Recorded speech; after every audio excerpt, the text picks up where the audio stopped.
Hello and welcome again in our CTF series. So far we have solved up to level 7. In this video, I will show you how to solve level 8. Let's log into level 8 server using username Bandit8 and recently found password.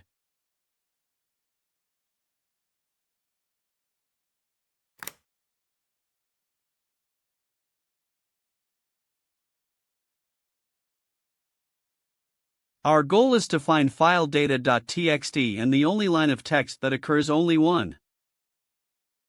Simply we have to find unique line of text.